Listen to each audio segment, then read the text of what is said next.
Argiaren podcastak.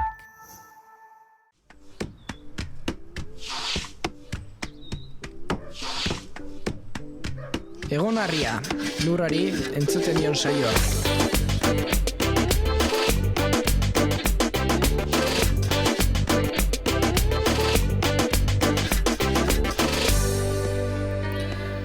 Ura premiazkoa da, elikagaiak sortzeko eta proiektu asko dira ondorioz, ibaiaren bueltan sortutakoak edo bertan jartzen direnak behintzat. Eta baita ere, elikagai bila joateko esparru, erreketara, arrantzara joaten denik ere, bai baitago. Horixe izango dugu gaurkoan hizketa gai, Egon Harria saio honetan, gaur, errekako biziari begira jarriko garelako, eta horretarako biologian katedraduna, ibai ekologia taldeko kidea eta unibertsitateko irakaslea, Arturo Elosegi dugu gurean. Ongi etorri, Arturo. Eskerrik asko.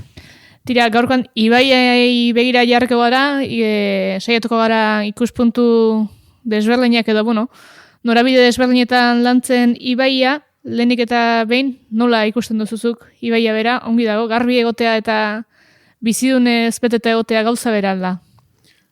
Garbi egotea da ezinbestekoa bizidunak eukitzeko. Baina hori baino baldintza gehiago ere badira. Behar dugu habitaton bat, behar ditugu ez bakarrik ibaia, baizik eta ibaiaren inguruan dauden eremuak eta egoera honean egotea, eta hori ez da beti betetzen. Eta horren arabera, bioaniztasun askoko eremu direla begibistaz jaken daiteke? Bai, pixkat begiratzen duenak, edozein errekatan xomorro pila bat topatuko ditu desberdinak, ez ditu ezagutuko, baina berdin du, azkenean mota pila bat daude, edo landareak, eta arraina eta zerbait dakinak ere ikusten ditu espezie asko. Ez? Mundu mailan ibaiak dira ekosistema dibertsuenetakoak.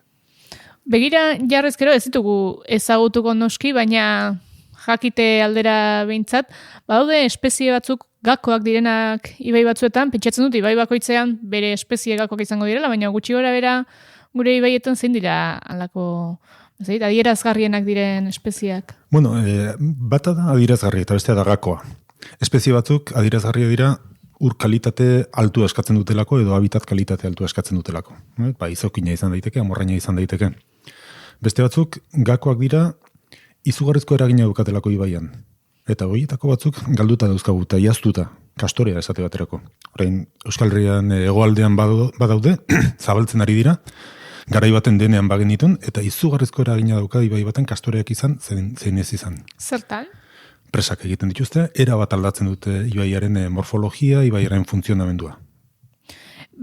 Sartuko gara pixka bat eta aipatu duzulako badirela espezie batzuk eta horiek izokinak eta amorrainak eta aipatu dituzu, eta ez guztietan, baina bai zenbait populazio gainbera handua zela eta egiten dira populazio kanpainak egiten dira, erreketara ekartzen dira, azitegietan azitakoak eta nahita ezko da alako eskuartzeak egitea edo?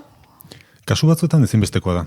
Populazioa oso egoera txarrean dagoenean, edo hori egiten duzu edo joan egiten zaizu oso denbora gutxian. Orduan batzuetan bai, hori egin behar da, ez da ona hortan bakarriko oinarritzea. Hau da, izokina oso gaizki egon den momentutan berpopulatzea ongi, baina ahalik eta azkarren egin behar duguna da bere habitata hobetu eta saiatu berez mantendu da egin populazio hori bakarka. Zenbait eta populazioak sartzeak beste errotiko arazorik ez konpontu ezean, ezin beste nekarreko duelako, bat besteren atzetik galtzen joatea. Baita gainera, horrek badakar beste kontu bat, eta da populazio bat edozein. Aztegi batean mantentzen dugunean, populazioa domestikatu egiten dugu. Bai? Eta mantentzen dira, gure aztegi hortan hobekin mantentzeko balio duten edo ezaugarri dauzkaten banakoak. Baina gero horiek izan daitezke askotan kanpoan okerren mantentzen direnak. Adibidez, bisoi europarra dugu, espezie gakotako bat Euskal Herrian. Oso mehatxatuta dago mundu mailan, populazio honenetako bat Europan du Euskal Herrikoa, Nafarroko herri beran batez ere, baina oneraino ere iristen da, eta hau hainbat aztoki badaude espezie honenak, eta gero ikusi dena da, askatzen diren animali horiek oso etorkizun txarra dutela, oso tontoak dira. Dira aztegian hobekin moldatu direnak, baina gero dira okerren moldatzen direnak mendian. Eta ez legoke modurik aztegi horiek gero habitate reala izango duten horien antzeko dasun gehiago izateko, edo are baian bertan azteko, edo? Gero eta gehiago ari dira hori egiten, hortarako diru asko behar da, ze aztegiak oso handia behar dira, eta bar. Baina alare, beti aztegirik onena ere ez da natura bera. Eta orduan, hor bultzatzen diren ezaugarriak, gero ez dira, batzutan funtzionatzen du, ez? Katamotzi beriarrarekin, gutxi gora bera, hasi zaio buelta ematen egoera oso larria zen bati. Baina epe luzera ezin dugu bakarrik aztegietan oinarritu gure rekuperazio plana. Gero ez da izan baderaino den, espezie batean jartzen dugula begia, eta egian hori populaztu nahiak beste espezie batzuei kalte egindakieken, edo normalean oso proportzio txikian gerta daitekeen hori, edo... Bai, beti espezie izar batzuri begiratzen diegu, ez? Katamotza aipatu dut, edo hartza, edo ugatza, edo... Baduka bere alderdi ona eta txarra. Ona da, hartzarentzat habitata kontserbatu nahi baldin baduzu, nahi ez eremu oso handiak ongi kontserbatu beharko dituzula, eta orduan horrek teorian beste batzuei mesedere egiten aldia, baina baita ere ikusi behar da espezieak bakoitzak bere baldintza bereziak behar dituela, eta batei mesede egiten dienak haien beste batei kalte egiten diola.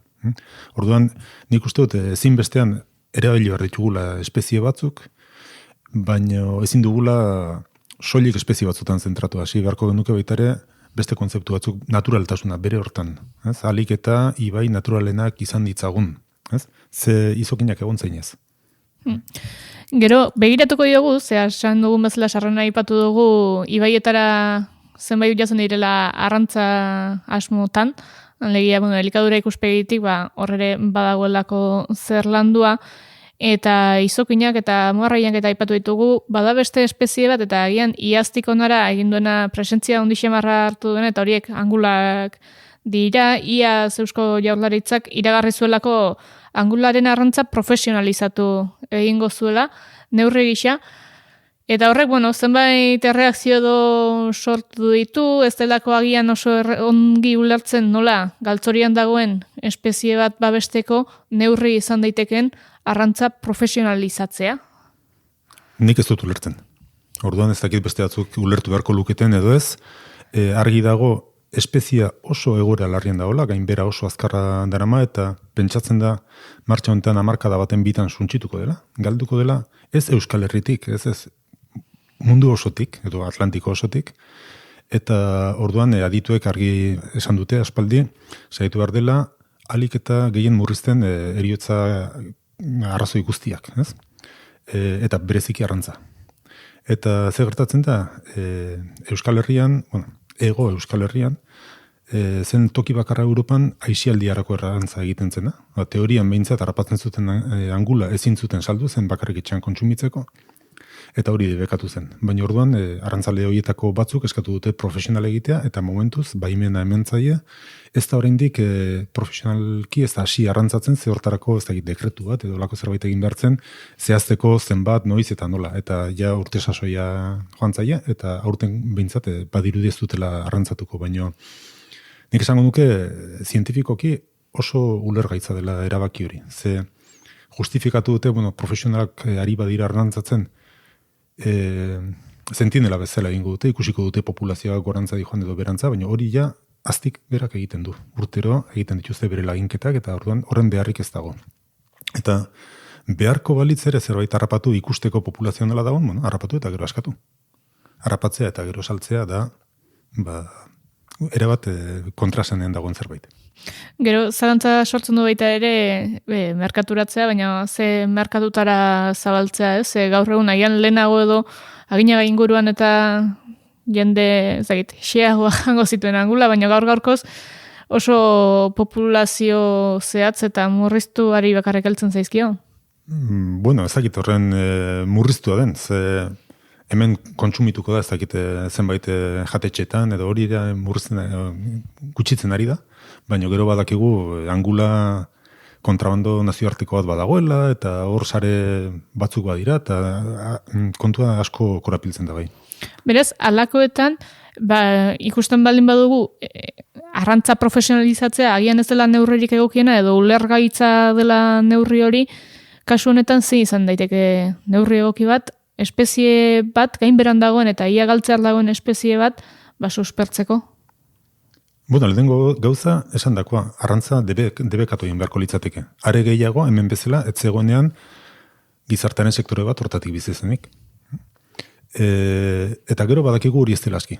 Horrez gain, hobetzen jarraitu behar dugu ibaien uraren kalitatea, presak kentzen segitu behar dugu, ze presa pila bat dauzkagu, eta horiek angula edo aingiraren mugimendu oztopatzen dute, habitata berreskuratu behar da, gauza asko egin behar dira.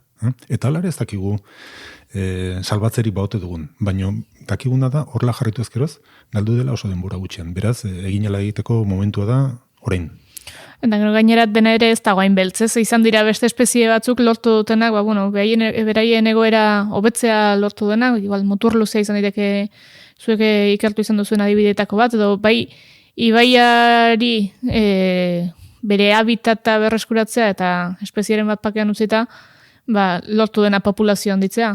Bueno, muturra zerena horla uste genuen, orain konturatzen ari gara uste genuena, baina askoz ere egoera larriagon dagoela. Bai. Notizia hon batek arren nahi eta... Bai, hori ez da berezikiona.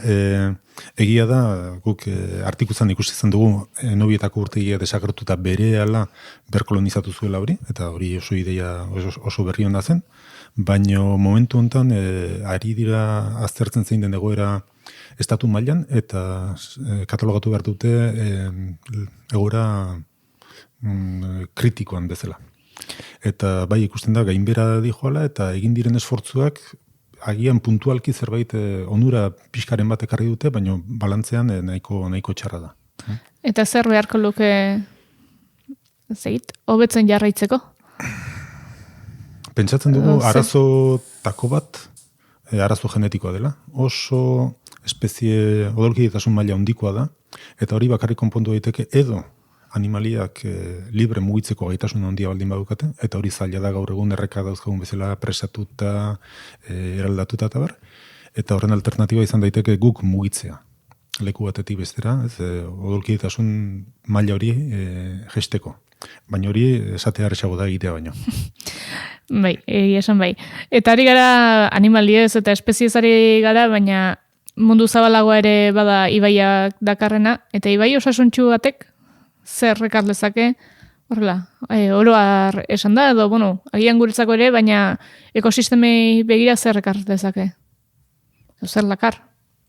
Ze onura gizartearentzat? Bai, ez dakite gizartearentzat bakarrik den, edo gure ikuspuntua izan beharko luken guri onura egiten digun zerbait bilatzea, baizik eta arrazoi bat bilatzea ibaiak osasuntxu edukitzeko, justifikatzeko behintzat. Nik uste hor bi plano daudela. Esango nuke natura kontserbatzearen aldeko argudio niretzat nagusia, ez da guretzat hori ona denik edo txarra denik. Uste dut, gure obligazioa dela. Gure bete beharra, bi modutan esan dezakezu, ez daukagulako eskubiderik, milioika urtetan zehar evoluzionatutako espeziak suntxierazteko, edo ez daukagulako eskubiderik gure ondorengoei guk bizitu duguna, baina askoz ere mundu pobreago bat uzteko. Hori bat. Baina gero, egia da onura asko ekartzen aldituela. Ez dakit, izugarrizko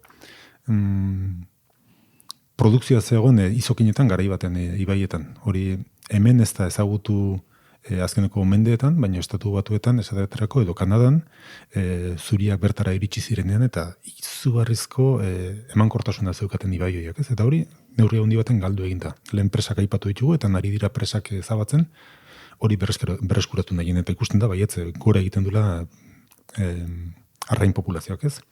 Gero gainera, ibai naturalek ur garbia ematen dute. Eta ura garbitzeko izugarrizko gaitasuna dukate. Gero daude, bastakit beste ibai baten hartzen eseri eta ikusi ura, ez? Pasatzen, eta egiten duen soinua, eta ikusi arraina gora eta bera, eta horrek diru asko balio du, uste dut, ez? Edo izorrezko patxada ematen dizu, eta gaur egun dauzkagun ibaiak, nahiko egora tristean daude, horrekin alderatzen baldin baditugu, ibai gehienak. Sartuko gara, beste jada elkarrezketan zehar aipatu duzulako pare bat aldiz, eta badelako gai izarretako bat ibaiei buruz ari garenean, eta da, ibaiak zatituta ditugula, presak aipatu ditugu, hain zuzen ere, hori bada zuen ikerketa taldeko, ibaien ekologia taldeko ikerketa arlo bat, behintzat lan arlo bat, eta esango dugu ez dela hemen bakarrik, Europa mailan badagoela mugimendua ibaiak aske izan daitezen, nondik, zeri erantzuten dion horrek? Bueno, egin diren analisiek erakusten dute Europan daudela 1.000.000 bat, enpresa baino gehiago. Gipuzkoan ziren ia 1.000. Eta ibaiak daude guzti zatituta, ez da soilik izokinak ezin duela migratu ez. Ezin da ezer mugitu bere ibai zati horretatik. Eta ibaietan mugitzea ezinbestekoa da. Lehenago edo beranduago badakigu edozein ibaietan izango dela edo lehorte larri bat edo kutsadura fenomenoren bat edo zerbait eta galduko dela horko populazioaren bat. Eta hori bakarrik berreskuratu diteke baldinetan mugitu badezakete horko biztanleek ez. Eta lehorreko biztanleek ez bezala, ibaiko askok uretatik bakarrik bidaiatu dezakete. Eta horrek egiten du presa txiki batek, ibaizati oso handiak istea eta errekuperazio hori galeraztea. Eta horrez gainera ikusi dugu askoz ere lehen aipatu dute ibaiek daukaten autodepuratzeko gaitasuna, presek hori kaltetu egiten dute, presetan dagoen ur geldo horrek metano askatzen du, berotegi efektuko gasak askatzen ditu, habitata degradatzen du, beste 1.000 arrazoi badaude. Gero gainera sedimentuak ere aipatu izan dituzu, askotan ez dela biziduna bakarrik, baizik eta hor badagoela horma bat sedimentuen mugikortasuna oztopatzen duena. Bai, ala da, presa sedimentuz betetzen da, horrek presaren funtzioa kaltetu egiten du, baina presatik behera sedimentuak falta dira. Eta askotan hori Euskal Herri Atlantikoan asko ikusten da errekak daudela enkajatuta. Eta ondoan izan beharko lukeen legarra eta harriak eta desagertu dira, arroka ama besterik ez dago. Ze uholdeek ura badakarte, baino sedimentuak goian geratzen dira. Beste eskala batean, ibai handiagotan deltak desagertzen ari dira. Ebro oso kasu ezaguna da. Ebroko delta atzerantza doa sedimentu eskasiagatik. Baina beste toki batzutan, Jakarta esate baterako, Indonesiako hiriburua toki aldatzeko asmotan ari dira. Ze ikusten ari dira, delta baten dago, delta subsidentzian dago, ondoratzen ari da, eta hiria urpean geratuko dela. Hori beraz, deltak desagertzarena eta joera orokorra da? Orokorra, esango nuke baietz toki askotan, ze ibaiek gero eta sedimentu gutxiago eramaten dituzte itsasora, sedimentu horiek presatan geratzen direlako. Migrazioa aipatu dugu, eta bizidunena are ginen aipatzen, eta izokinak jo ditugu begiz, baina horietarako badaude arraina eskala deiturikoak. Presaren aldamenean izaten diren olakoxe konpartimentu batzuk, teorian badirenak presa hori gainditzen lagunduko dietenak arrainei. Zuek ere zalantzan jartzen duzu horien eraginkortasuna? Bueno, batzutan da ezinbestean egin dezakegun, jar dezakegun soluzio bakarra, ez? Presa batzuk ezinbestekoak ditugun, hortatik ura ateratzen dugulako edo energia asko ekoizten dutelako edo horrela ez, baina ikusi dena da eraginkortasunaren aldetik nahiko kaskerrak edo oso txarrak direla, tarte hortan geratzen dira. Honenak uzten dute pasatzen arraina handi eta azkarren, hau da izokin edo amorraina handien 180. No? Asko da, baina horrek esan nahi du presa bakoitzan 120 geratzen direla. Beraz, 10 presatan ia ez da bat ere pasatzen. Eta beste arrain espezietan, edo beste tamainetan izokin handiak pasatzen dira bai, baina izokin txikiak ez. Eta orduan, ikusi da eraginkortasuna oso basua dela. Eta erabili beharko ditugu, presa batzuk ezinbestekoak ditugulako, baina saiatu beharko dugu behar ez ditugun presa horiek ezabatzen. Hain zuzen ere, indar handia jaltzen duzu, eta Europa mailako zenbait proiekturen parte zarete, behar ez diren edo hain estrategikoak ikusten ez diren presak eraisteko proiektuetan. Bai, ez da bakarrik presak eraistea. Nik esango nuke Europa mailan momentu enten dagoela mugimendu bat eta da ibaiak alik eta gehien naturalizatzea. Batetik presak eraisten dira, bestetik ibar basoak berreskuratzen saiatzen ari gara edo ari dira, ibaiak deskanalizatzen. Joan den hilabetean izan ginen Bienan eta Danubion zen lan egiten ari diren ikaragarria da. Eta Danubio ibai handi bada, navegaziorako kritikoa dena, eta alare ari da puska handiak deskanalizatzen. Holandan ari dira Rinen bereziki uholde lauta berreskuratzen. Ze gero eta uholde arrisku handigoa daukate, gero eta galera ekonomiko eta handigoa izaten ari dira, eta ikusi dute, erreka hain lezoien artean hain mugatuta dagoela, ibaiak asuntan, azkenean ezin dula bide hortatik jarraitu egin behar duguna da, atzera, urrundu ibaitik aldugun enean, babestu ez ibaia bere ibilgutik ez da dinatera, baizik eta kontrakoa, babesten dira auzoak eta ibaia utzi zabaltzen. Eta bakarrik, saia gaitezen, ur hori ez da din zenbait auzotara iritsi. Gero eta garrantzi gehiago, lehen aipatzen genuen behintzat, komunikatiboki gero eta garrantzi gehiago hartzen ari direla Uholde Lautada horiek. Bai. Ari dira herri bazterretan eta zenbait proiektu agertzen dola ikusten duzu horien bilakaera? Bueno, hori ezinbestekoa da, baina lekuren arabera oso zaila da. Esatea baterako Euskal Herri Mediterranearren zenbait tokitan da egin daiteke. Ze ibai ondoan nekazal soroak eta holakoak daude. Gipuzkoa Bizkaian oso zaila da. Ze ia dena daukagu urbanizatu da eta orduan etxeak entzea ibaiari tokia emateko, baina hori ere egin izan da. Urumean hori egin dute. Txominenean etxe bat bazegoen oraindik jendea bizi izan da eta erabaki dute ezin zuela hor egon, ze gaur egun ibaiak daukan dinamikarekin Uholde arrisku handiek ia zela eta toki gehiago eman diote ibaiari. Ez? Edo orain okerrezpa naiz Donostiak edo Donostiako kuartelak erosi egin ditu eta kentzeko asmoa dago, hor daukagu berriz zer aukera ibaiari zati bat emateko itzultzeko. Ez lehen asko zer gehiago zeukan, baina gutxinez zati hori itzultzen badiogu, hasi gaitezke izaten ibai biziago bat eta gizarte ziurrago bat, kalte gutxiago izango dituena. Ez dakit hor, Uholde Lautada edo hotelen bat ez duten jarriko, baina... Ez dakit, oain daukate aukera hortaz hitz egiteko. Bai, eta ez etxe bizitzak aipatu ditugu, eta industria ere badago egun Uholde Lautada beharko luketen horietan erekita, baina horiek ere oso ere mugaikoak izaten dira baratzeak jartzeko, eta horri ere begiratuko dugu, ze Ebroren delta aipatu dugu, pixka bat hori desagertzen ariote den, eta gero eta ohikoa da gaiak nasten ari naiz, baina uda parteetan eta lehorteak izan ditugu hemen ere, pixu handia izan dutenak. Beraz, hor badira nasten diren bi eremu eta da batetik gure nekazaritzetan ureztaketa behar handiago izango dela diotelako, eta bestetik agian hainbeste urrere ez dugulako izango hori izan daiteke, arrisku iturri izan daiteke hori? Zalantzari gabe, eta hor gainera dago beste kontu bat, da ura gero eta gutxiago izango dugu.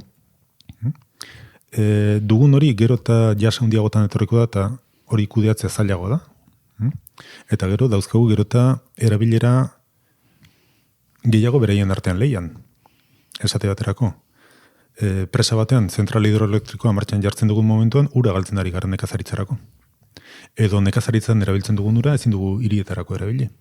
Momentu honetan, Katalunian daukatean lehortearekin, arazo handia dauzkate, eta hor ari dira, ur hori zertarako, industriarako, erabilera urbanorako, edo nekazaritzarako.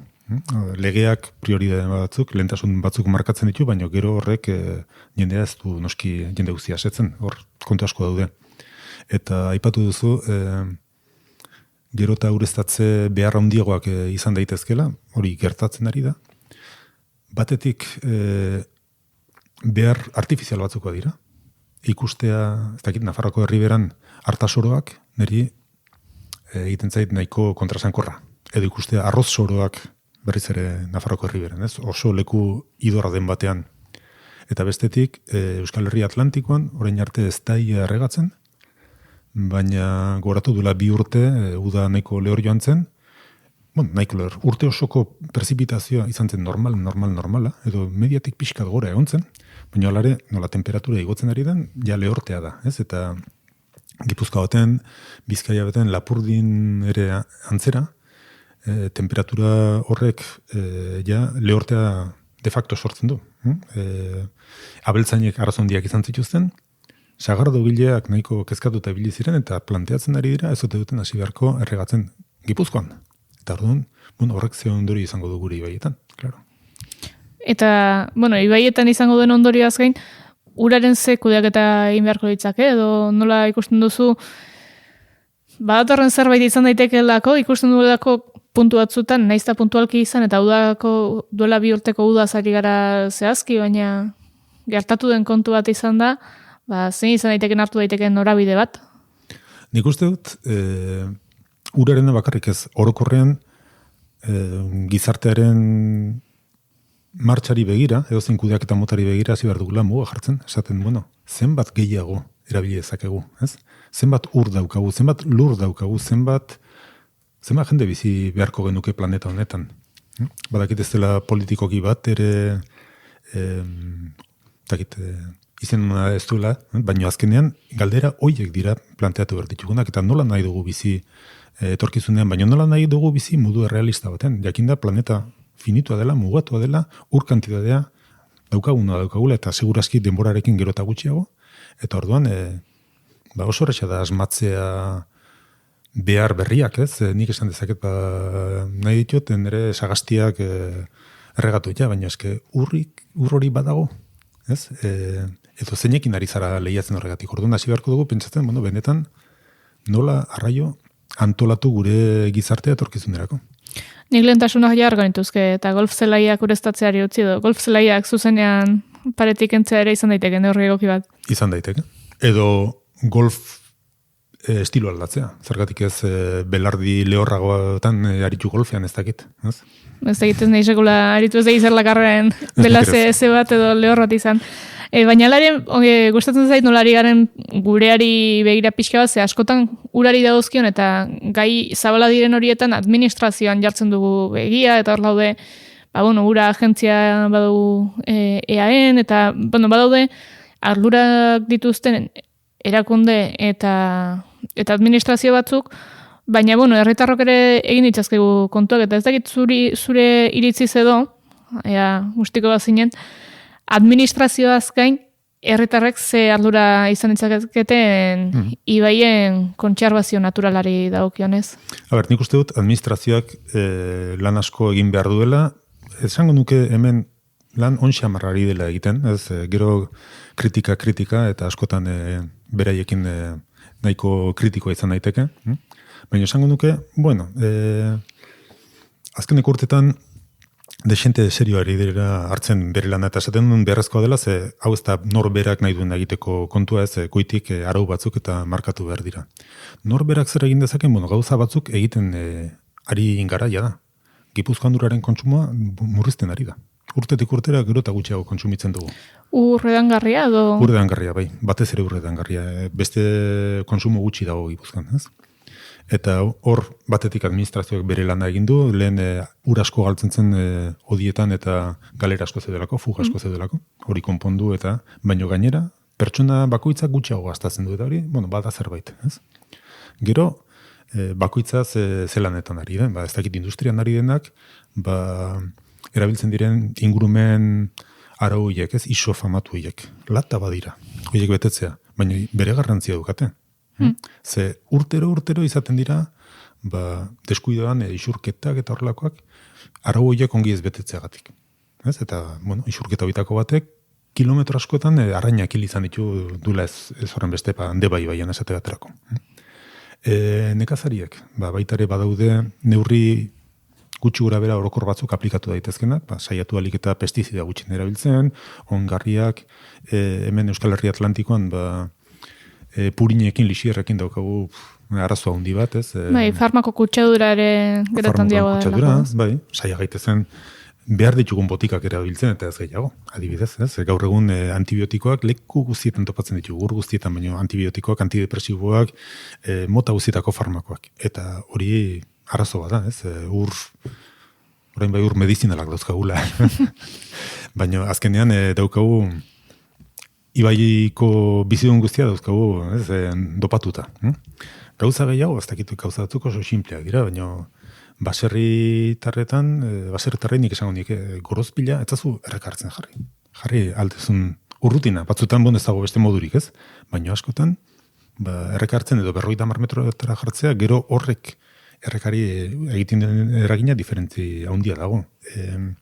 Asko daukagu hobetzeko sektore forestalean, ze lur galerak dauden, ze pista egiten diren, nola mantentzen diren, horrek denak azkenean erosio dakar eta erosioa da loia erreketan. Daukagu asko egiteko elkarri ez estaltzea. Ez? Nik uste dut arrantzalea denak, egin beharko lukela arrantzale furtiboaren kontra egin, eta ez estaldi. Ez? Batzutan gertatzen da, beste batzutan ez. Berdin, ikusten dut baldin bazu, bakarren bat lehiotik ibaira zaborra botatzen, kontuak eskatu. Edo, ez dakit oso nola egin behar denez, gauzaiek komplikatuak izaten dira, baino iruditzen zait, baita ere, gizartea aldatzen doan denean, gure exigentziak aldatuz doazela. Ez, herri batera baldin bazoz eta zaborrik ez baldin badago elurrean, zaila da zaborra botatzea. Dena zikina ikusten baldin bazu, asko zer erresago botatzen zu. Orduan zenbat eta egoera hobean euki inkurunea eta hori neurri baten administrazioaren lana da, baina gero horrek ere gizartea egiten du, sensibleago, sentikorrago eta exigenteago bere buruarekin. Garai baten, ez dakit, ni umean izela egiten ziren gauzak gaur egun pentsa ezinak dira. Eta uste dut alde hortatik, bide honetikoa zela. Iruditzen zait, falta zaigula hori, benetan pentsatzea, etorkizunerako mugak jarri bertizkigu gure buruari. Ez? Zenbat ur konsumitu dezakedan, zenbat energia gastatu dezakedan, zenbat lur erabili dezakedan, ez nik erabiltzen duda, baizik eta nire beharrak asatzeko zenbat erabiltzen duten beste batzuk. Ez? Eta hortik bakarrik etorritekela etorkizun jasangarri bat. Ala den, ze bideo horri luzea jarri diguzu bintzat, aspektu asko landu daitezkenak, eta estimatzeko dalako irakurketa zabala egin izana. Eskerrik asko Arturo gurean izategatik. Ez horregatik. Eta zuei entzulo ere, eskerrik asko gurera hurbiltzeagatik, eta badakizue, saio honekin batera, gainerentzeko saio guztiak ikusgai dituzuela argia.eus eta bizi baratzea atarietan, beraz, gaurkoa hementxe utziko dugu, eta aurrera isiago besteren bat. Ongi izan.